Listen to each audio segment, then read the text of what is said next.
Jaya Radha Madhavam Kunja Vihari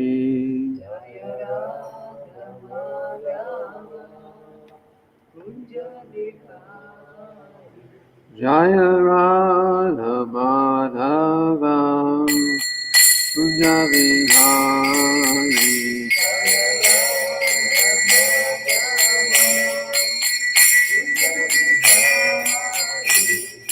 Gopi Jana Vallabha Girivardhari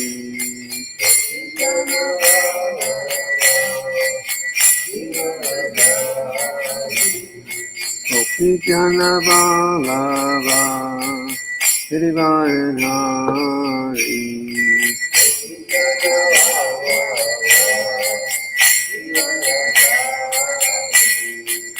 Yashoda Nandana Bhaja Jana Ranjana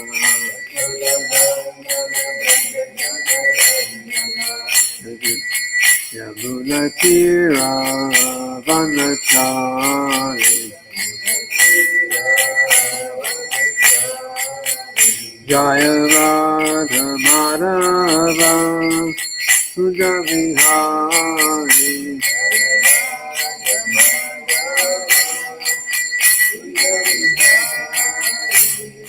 Gopi Jana Vallabha Girivardhari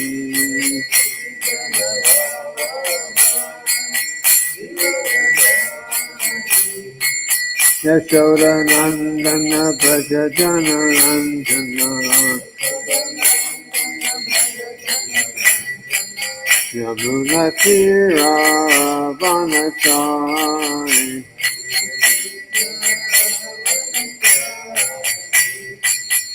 Hare Krishna, Hare Krishna, Krishna Krishna, Hare Hare, Hare Rama, Hare Rama, Rama Rama, Hare Hare.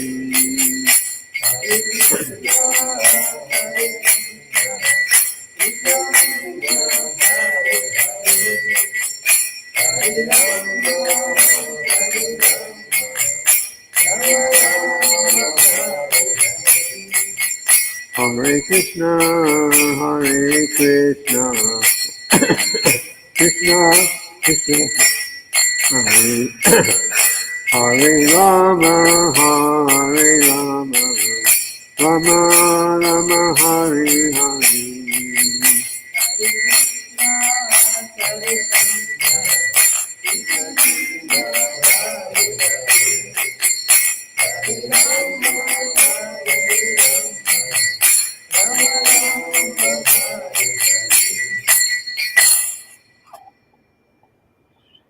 Srila Prabhupada ki jai.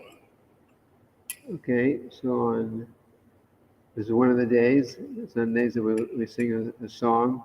I haven't written up anything new from the songbook, so we'll sing this one by popular request. The Arunodaya Kirtan, the first part.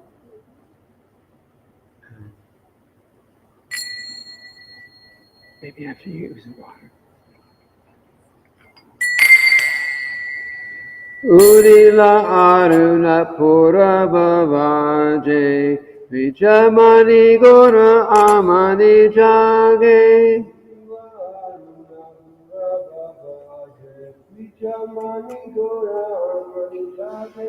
Pakata Sangmuhaloya Sate Kela Nagara Braje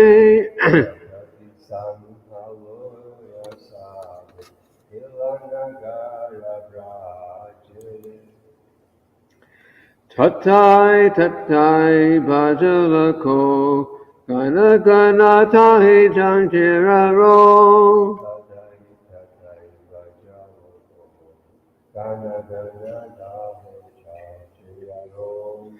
Preme Dala Dala Sonara Anga Charanenu Pura Bhaje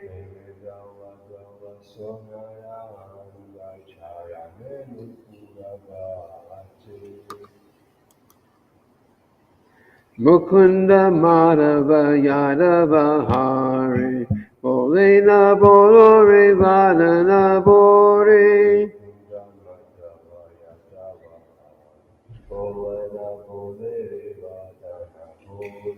Vichenida Vashe Gelore Rati Divasa Sharira Sanje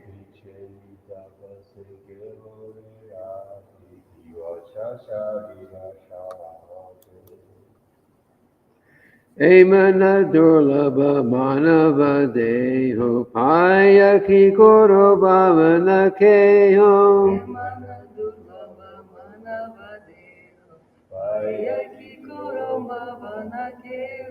Evina Bajile Yashoda Sutta Charame Puri Belaje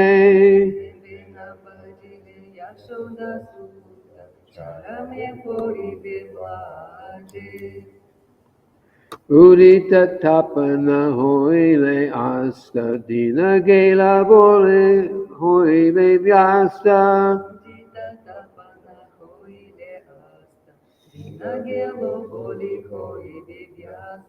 Tabekeno Ebe Alasa Hoy Nabaja Hridoya Raje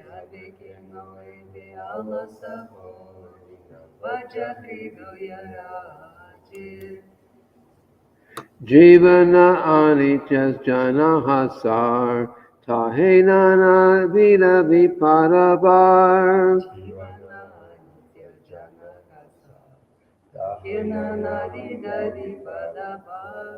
Namashraya Kori Jatane Tumi Takaha Apanakaje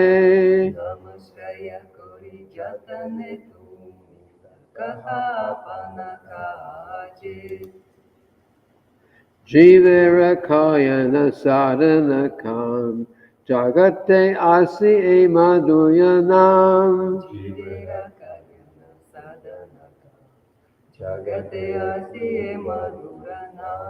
Avidyatimira Tapana Rupe Hrid Gagane Viraje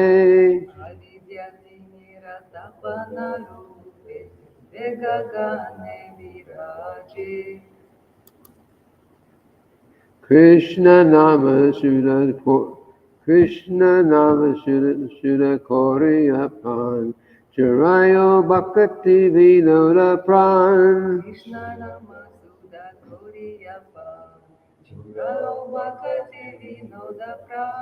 Nama Vina Kichu Nahiko Aro Choda Bhuvana Maje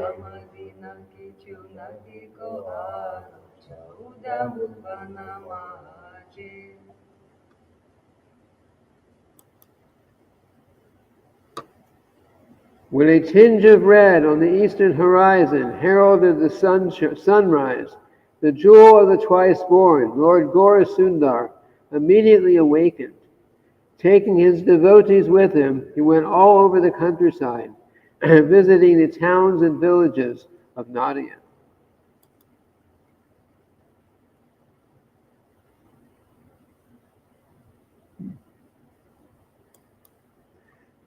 Whoops. The mridangas resounded, tatai, tatai. The cymbals chimed in time, and Lord Gauranga's foot bells jingled as his golden form trembled slightly in an ecstatic love of God. Lord Chaitanya called out to the townsfolk, "You spend your nights uselessly sleeping and your days decorating your bodies. Now just fill your mouths with the vibration of the holy names, Mukunda, Madhava, Yadava, Hari, chanting without offense. You have achieved the rare human body. Don't you care for this gift?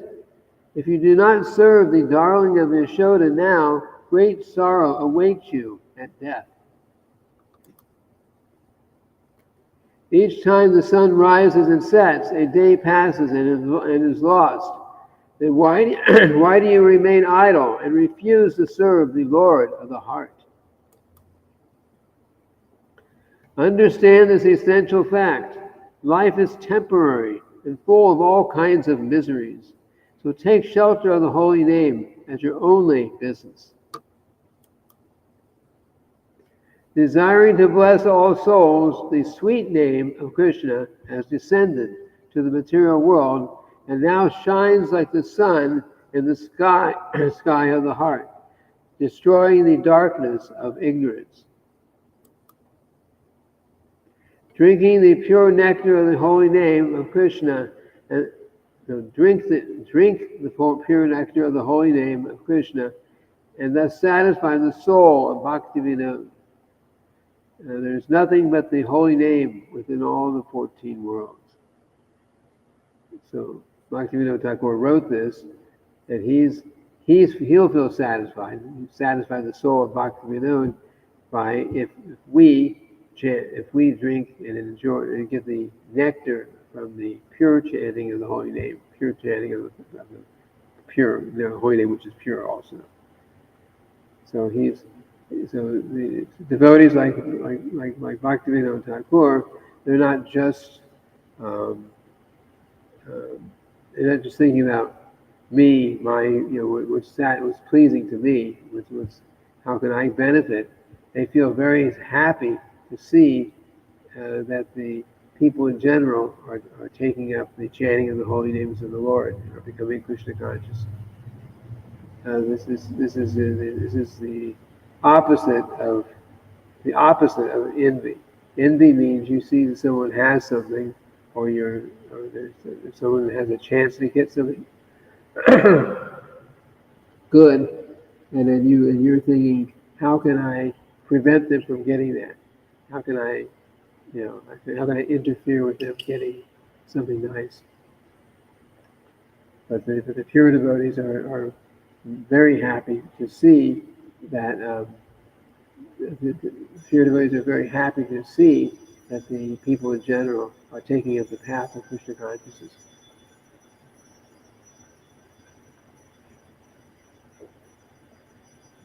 Which of course was Lord Chaitanya's mood also.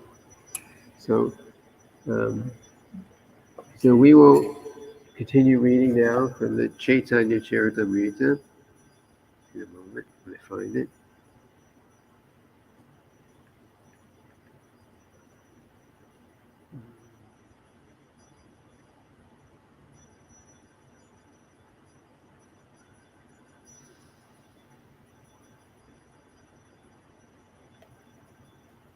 Okay. So continuing our reading from the Sri Caitanya-caritamrita, Adi-lila, chapter 1. We're up to text 57 now. The chapter is called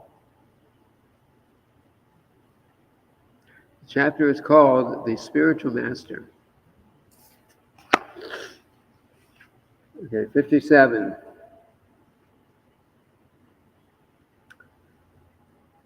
Chintamanir Jayati Samagiri Guru Me Shiksha Guruscha Bhagavan Shikshi Pinsha Moli Yatada Kalpataru Palava Shekareshu Lila Swayamvara Vasang Lavate Jayashri.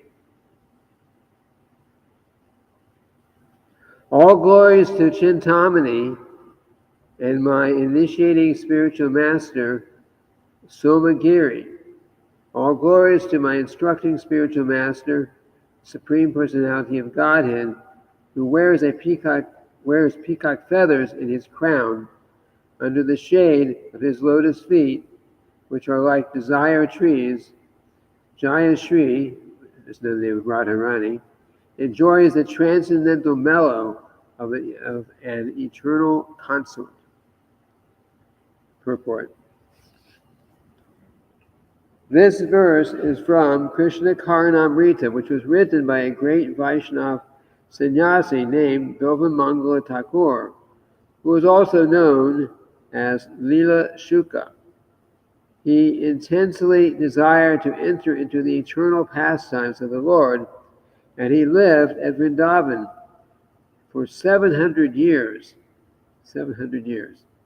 In the vicinity of Brahmakund, a still existing bathing tank in Vrindavan. The history of Bilvan Bangla Thakur is given in a book called Sri Vallabha Digvijaya. He appeared in the 8th century of the Shaka era in the province of Dravida, it's a part of India, and was the chief disciple of Vishnu Swami. And a list of temples and monasteries kept by Sankaracharya's kept in Sankaracharya's monastery in Dwarka. Bilvamangala is mentioned as the founder of the Dwarkadish temple there. He entrusted the service of his deity to Hari Brahmachari, a disciple of Vallabha Bhatta. Bilvamangala Thakur actually entered into the transcendental pastimes of the Lord Krishna. He has recorded his transcendental experiences and appreciation in the book known as Caitanya-caritamrita. In the beginning of that book, he has offered his obeisances to different gurus, and it is to be noted that he has adored them all equally. The first spiritual master mentioned is Chintamani, who was one of his instructing spiritual masters because she showed him the spiritual path. Chintamani was a prostitute with whom Bilvamangala was intimate earlier in his life. She gave him the inspiration to begin on the path of devotional service. And because she convinced him to give up material existence and try for perfection by loving Krishna, he has first offered his respects to her. We call that the Vartman Pradarshika Guru. So his first guru was actually a prostitute. The story is not told here. I'll tell it. Next, he offers his respects to his initiating spiritual master, Somagiri, and then to the Supreme Personality of Godhead, who is also his instructing spiritual master. He explicitly mentions Bhagavan, who has peacock feathers on his crown, because the Lord of Vrindavan, Krishna, is the cowherd boy, because the Lord of Vrindavan, Krishna, the cowherd boy, used to come to Bilvamangala to talk with him and supply him with milk. In his adoration of Sri Krishna, the personality of Godhead, he states that Jaya Shri, the goddess of fortune, Srimati Radharani, takes shelter in the shade of his, Krishna's, lotus feet to enjoy the transcendental rasa of nuptial love. The complete treatise, Caitanya-caritamrita, is dedicated to the transcendental pastimes of Sri Krishna and Srimati Radharani. It is a book to be read and understood by the most elevated devotees of Sri Krishna.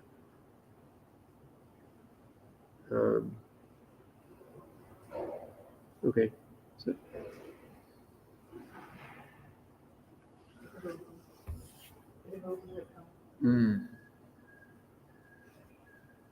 Okay, everyone can sit down and listen to the class.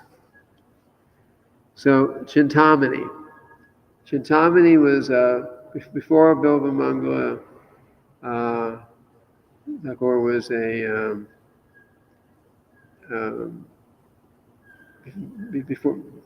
before all these other initiations and becoming very serious about Krishna consciousness, he was an ordinary, mundane, lusty type person, and he had this prostitute he associated with for a long time. And so he would go and see her regularly for those kind of activities. And one time, one time he went to see her, but it was raining. It's like we just had some rain this morning, some heavy rain, and so it was raining like that. It was late at night, so such heavy rain and wind, but he went. He had to see her for those material activities, and he went there, soaking wet. He came to had to cross a river. There were no boats available in the middle of the night to cross the river, so he just started swimming across the river. He grabbed onto what he thought was a floating log. Then he realized it was actually somebody's dead body. Yeah. So, and then he, so much endeavor it took him to get to the house of Chintamani. And so he finally got there, completely soaking wet, completely exhausted, completely all cut up and difficult. It was very difficult getting there. And then when she came to, and she was certainly not expecting him to come on a day like, a day like that, or a night like that, when there's a big storm going on. So when she got there, when she got to his house, or when he got to her house, then she said to him, said, if you had such love for Krishna as you have for me, or if you're so attracted to Lord Krishna as you are for me, then you would be a pure devotee by now. And it shocked him. Here's this person he's going to just for material enjoyment, and she's telling him, you made so much endeavor to get here, so much hard work just to come and see me. If you had that turned into devotion for Krishna, you would be a pure devotee of Krishna by now. So it shocked him. So he decided, okay, I'm going to change my ways. I'm going to become a serious devotee of Krishna. He took it seriously. And then Shishi Gornita, Shishi Radha, Brajavihari, Deganal, Balaram, Lady Subhadra, Lady Shugade, Prahlad Maharaj Ki Jai. So after some time, he's wandering around on his own, but then after some time, his mind started getting, lusty desires started coming to his mind. He wanted to be a devotee, but he was getting distracted, and he saw one Brahmana's wife walking along, so he started following her. And he arrived at the house, and she tells her husband, this person, he's been following me all the way back. So the husband asks him, you're following my wife. What is your interest? And he said, oh, I want to embrace her. I want to kiss her. I want to enjoy with her. So the husband says, and he was Brahmana caste like that. So he said, okay, we usually give Brahmanas whatever they want. So he tells his wife, okay, just wait. Told his wife, you go, you get cleaned up, you put on a nice dress, and come back. Now, I'm not sure how far the husband would have allowed this to go on, but he said it that he said it like that. So then she comes back, but then Bill Mango Thakur, what am I doing? They're going to let me have what I want, but this is he felt really bad that these thoughts came to his mind. So he said to her, he says, Mother, can you give me your 2 hairpins? And so she did, and then he poked out his eyes. Yeah, he poked out his eyes. He made himself blind. but he didn't feel bad about it. He felt, oh, now I will not be distracted by these things. Now I can actually be a devotee of Krishna. That doesn't mean that we should poke out our eyes if we have any material desires, but he was like that, and he became, and he went for, it says here, he actually lived in Vrindavan. He went to Vrindavan. He made it to Vrindavan somehow, and he remained there for hundreds of years. I don't know how this is possible, but somehow he stayed there for hundreds of years, chanting and worshiping Krishna. He was a pure devotee of Krishna. So it mentions here that this first spiritual master who he mentioned was Chintamani, because Chintamani was the one who convinced him to give up material life in the first place and to become Krishna conscious. Either she was a devotee herself, or maybe Krishna or some spiritual master or someone else was able to speak through her, but it came out from her. I'm not sure, but he took it that she gave me this instruction, and he is very, very grateful for that instruction. And Srila Prabhupada writes that in Vedic culture there actually were prostitutes that were part of society, and although it wasn't exactly encouraged, but it was an important part of the society, and they were actually devotees of Krishna. Now, I cannot explain how you can be a devotee of Krishna doing that kind of activity, right?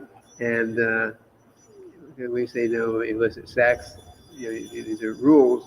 So how do you do that and be a prostitute? I don't have an answer for that. But Srila Prabhupada says that there were devotees. There were certain people, certain ladies that were actually devotees, great devotees of Krishna, but they happened to be their occupation in the society. So he didn't really say much more than that. He definitely didn't say that we should in ISKCON, any lady should say, okay, well, I want to be that. I want to have the devotional service of being a prostitute. That's not possible here. But somehow or other, it's mentioned anyway. It's mentioned in the purport. So I'll leave it with that. So anyway, we're reading about Chintamani. So let's go on to the next verse. Jive sakshat nahi tate guru chaitya rupe shiksha guru haya Krishna mahanta swarupe. Since one cannot visually experience the presence of the Supersoul, he appears before us as a liberated devotee. Such a spiritual master is none other than Krishna himself. Purport. It is not possible for a conditioned soul to directly meet Krishna, the Supreme Personality of Godhead.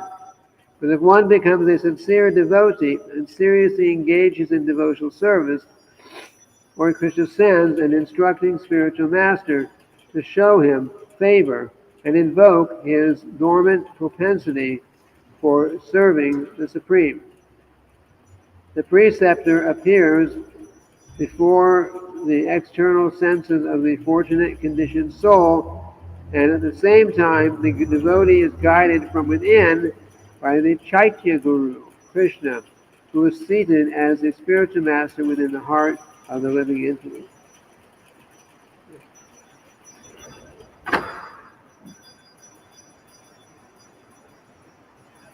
So we cannot, Krishna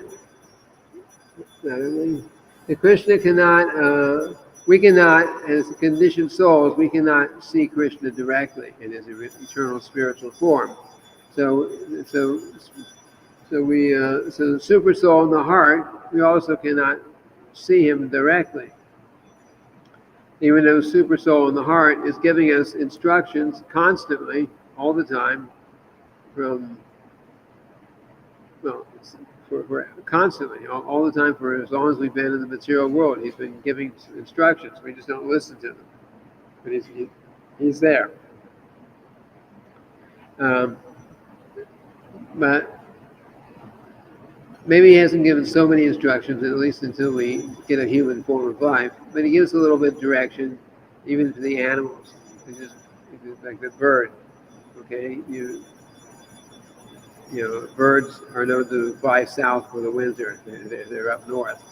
So who tells them to do that? They read a bird manual, bird school?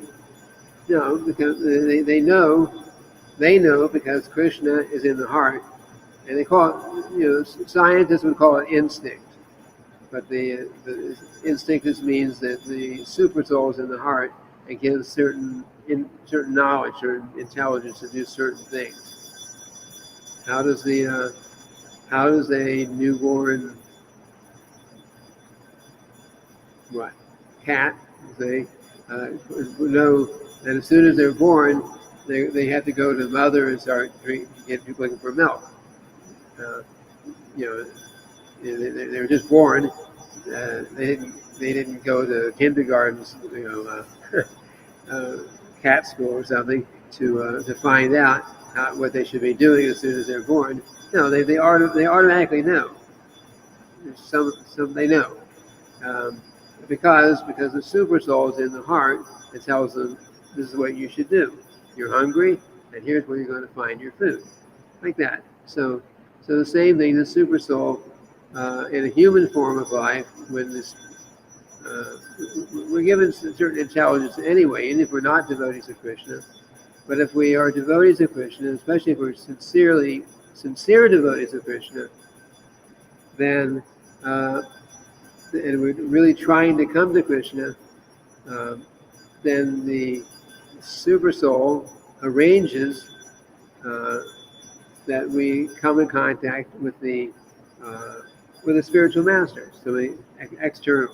So the spiritual master says here is the external manifestation of the super soul. External manifestation of the super soul, because the spiritual master is not that the spiritual master is God in that sense, but he is a representative external manifestation. So what Krishna is telling you from within that we can't hear because we're really covered, the spiritual master from without is giving the same knowledge. This is a spiritual master who's either hearing it directly from Krishna, or through the disciplic succession, or who is he has that same knowledge. He's given that knowledge, and we are receiving that knowledge. We receive it largely through these books, largely through lectures and information from Srila Prabhupada's representatives. So that means being representative of the super soul. Krishna's telling us within, but we're not ready to hear. We won't, is that Krishna? Is that you speaking Krishna, or is that my mind? We don't know. But if we hear from the spiritual master, this is what Krishna wants, and if we're read the books, the Vedic knowledge, then we know that's what Krishna wants. And then we have what we call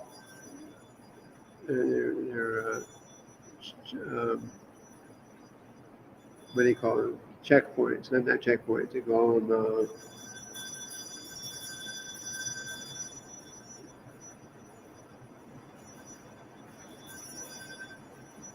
check and balance is the term. Check and balance. Check and balance means that you have in spiritual life you have guru, shastra, and sadhu. Guru means a guru, who is present. Sadhu means usually the disciplic succession who his knowledge is passed, who have passed his knowledge down.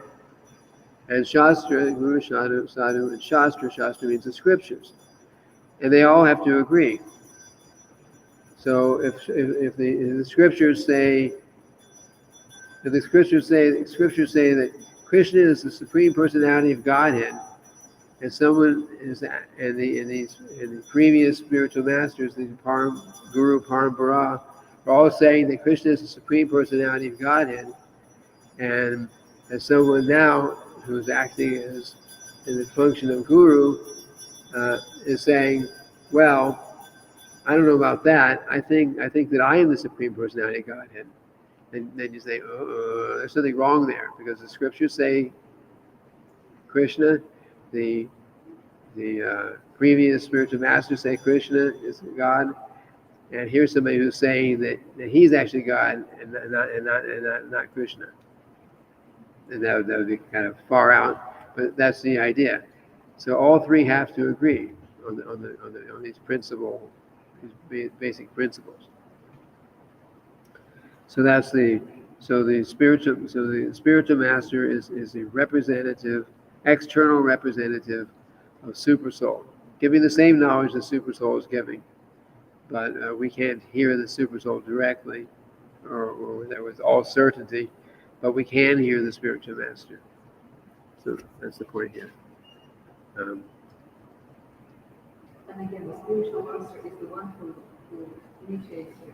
Right? There are different kinds of spiritual masters. Remember? There's the Diksha Guru, is the initiating, and the one who shows the path and instructs you. Vartman Pradarshika Guru, that means the one who first shows the path.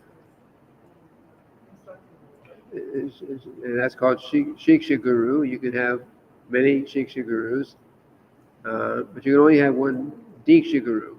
You can only be initiated by one. In ISKCON, that means first initiation, second initiation. Huh? Same guru, yeah. Only exception is either the first guru is no longer living, or in some cases has had problems and is no longer functioning as guru. Then someone else has to give the next initiation. But once we've had our initiation, even the spiritual master, in one of the rare cases, has some problem, is not maintain that standard. Still, you're still connected to the Parampara. You can, if you want, be reinitiated under those circumstances, but it's not required. It's not like you lost your chance to become Krishna conscious. You're initiated. You're following the process, and then you go on with your spiritual life like that. So.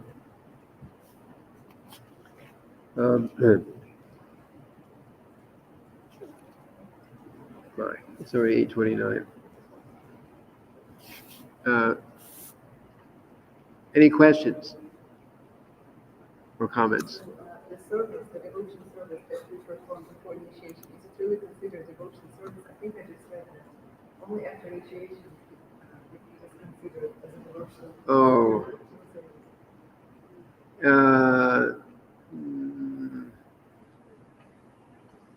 You have to look at what you have to. Okay, for those who are watching, question is this devotional service that we're doing before we're initiated action? The devotional service that we're doing before we're initiated, is that actually devotional service, or it only becomes devotional service afterwards? Is that correct? It's devotional service. So the understanding is like this. The understanding is that there are devotional initiation is on two levels. We have the initiation ceremony, so to speak, the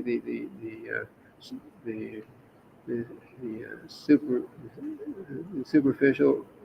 So when we're actually saying, you were promising promising spiritual master, okay, for the rest of my life, I will chant 16 rounds minimum of the Hare Krishna mantra. I'll follow the 4 regular principles. Dedicate my life to helping Lord Chaitanya Sankirtan movement, like that, making those kind of promises.